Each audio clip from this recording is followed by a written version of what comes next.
Before you grab those pre-made grocery store meals, you might want to consider what's really in them. They may be convenient for people short on time, but they can also hide some unpleasant surprises.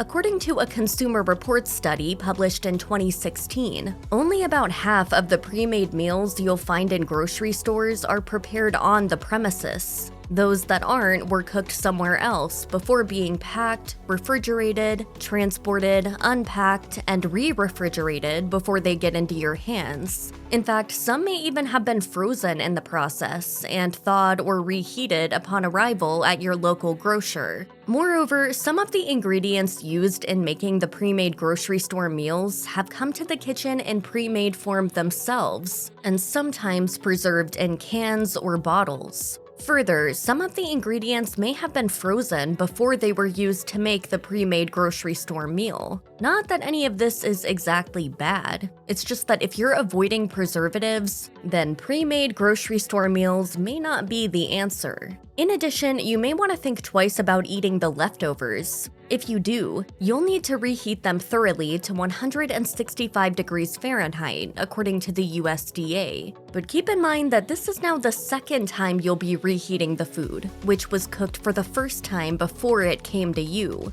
Federal law requires most packaged foods you can buy in grocery stores be labeled with a statement as to the presence of one or more of the 9 major food allergens: milk, egg, fish, shellfish, tree nuts, peanuts, wheat, soybeans, and sesame. Most pre-made grocery store food is labeled appropriately in that respect. However, mistakes do happen. Of course, some people have allergies to foods other than the usual suspects. In fact, more than 170 different foods are associated with allergic reactions in humans, according to Food Allergy Research and Education. Although most involve those 9 major food allergens, some 10% of the 32 million people in the US with food allergies are sensitive to foods that are not. Although no disclosure statement needs to be made about these other potential allergens, they should appear on the ingredient label. Unfortunately, federal law doesn't always require an ingredients list on pre-made food, and some states don't either. Because ingredient labels are not federally mandated, they're also not overseen, which makes them more apt to contain errors, omissions, and inaccuracies. Some errors and omissions may cause allergic reactions. Others, such as undisclosed calories, salt, or saturated fat, may pose a less immediate risk, but may be problematic for some nevertheless. Without a nutrition label, you'd never know this 6-ounce piece of tilapia has 19 grams of fat.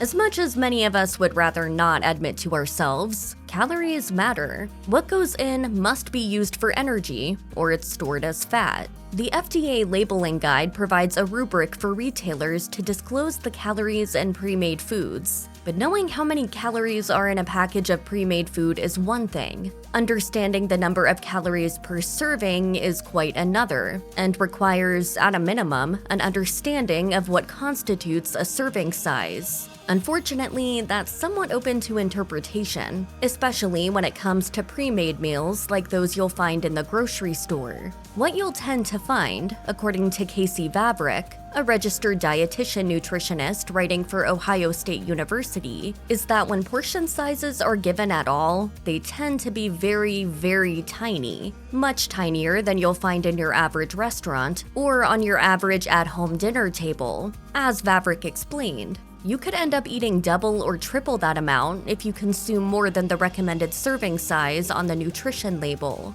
Of course, that's no different from how things tend to shake up calorie-wise when your meal is delivered to you by a server at a restaurant.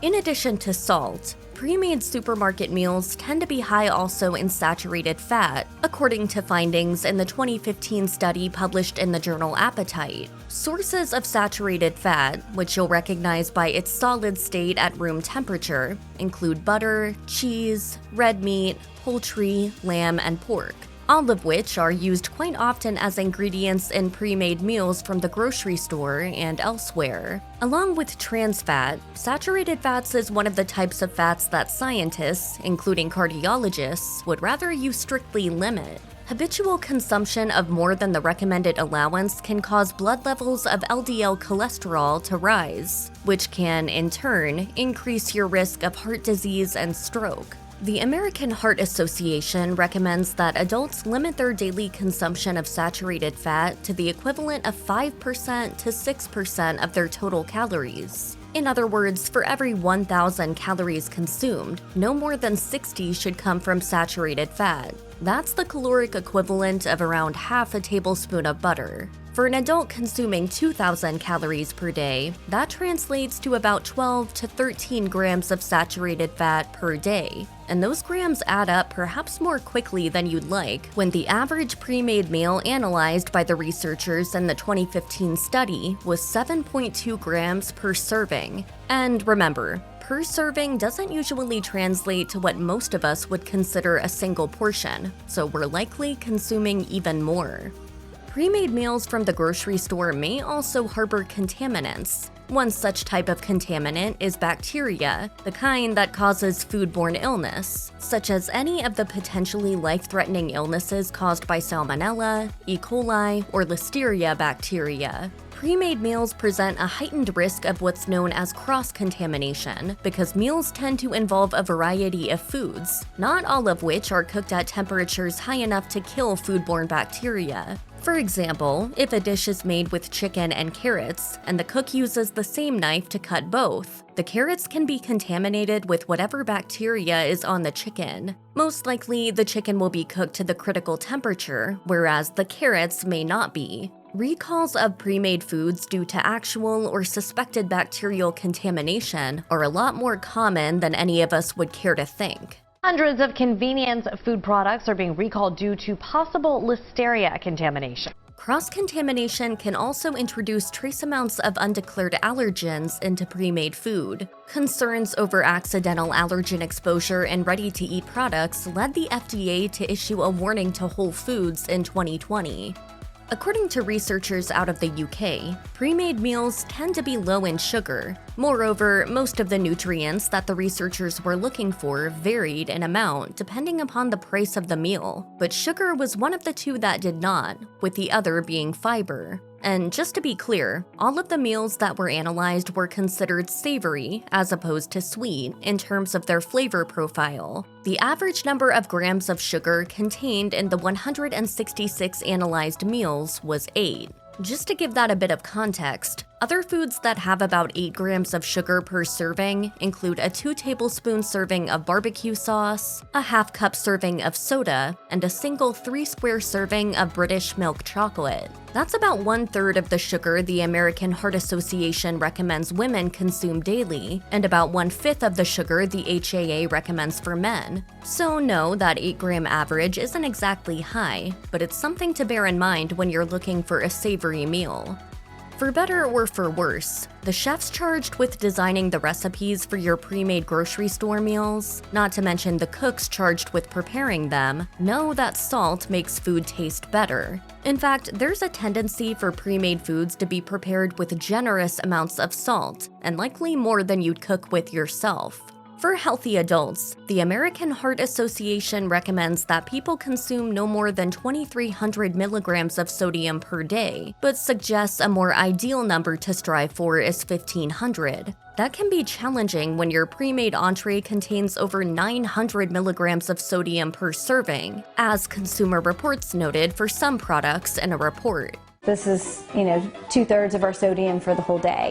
Further, it's not always going to be clear how many servings you're getting in your package, and it's likely your idea of a serving is bigger than your vendor's. A 2015 study published in Appetite analyzed 166 pre-made meals from 41 stores, and concluded that all of the meals tended to be high in salt, and that included some portions of the meals labeled as healthier selections. When considering whether to cook at home or pick up a pre-made meal, remember that it's easier to control the amount of sodium you consume at home. If the salt and saturated fat content in the average pre-made grocery store meals have you feeling concerned, let's not forget that in addition to the many options available for home delivery of healthy pre-made meals, your local supermarket may stock some pre-made meal options that are labeled as healthy or healthier as well. The caveat, however, is that you still should read the label to determine whether any given meal's idea of health is in line with your personal definition. For context, the FDA allows a healthy label only on pre-made meals that have less than 5 grams of fat and 2 grams of saturated fat per 100 grams, less than 600 milligrams of salt, and less than 95 milligrams of cholesterol. Many pre-made grocery store meals analyzed by the researchers for the 2015 study contained well over those amounts, including a number that were labeled as healthier. The takeaway here is that you should trust but verify healthy claims on pre-made grocery store meals. And one of the things you should verify is whether the actual numbers on the label are consistent with your own dietary needs and goals. Pre-made meals don't just save you time on prepping and cooking, they also offer the convenience of going from refrigerator to microwave to table without dirtying so much as a single plate. But if your pre-made meal comes in a plastic container, you may want to consider that, according to the World Health Organization, microwaving food in plastic containers may cause chemicals from the plastic to leach into the food. Even a container labeled as microwave safe isn't immune, as that designation means only that the plastic won't melt while it's cooking your food. That doesn't mean it won't leach. The question becomes whether your health can be harmed by consuming foods into which plastic chemicals have leached. As Laura Vandenberg, a professor of environmental health science at UMass Amherst, told Men's Health, the chemicals that have raised the most concerns are bisphenol A, also known as BPA, and phthalates, both of which are sometimes found in food that's been cooked or heated in plastic.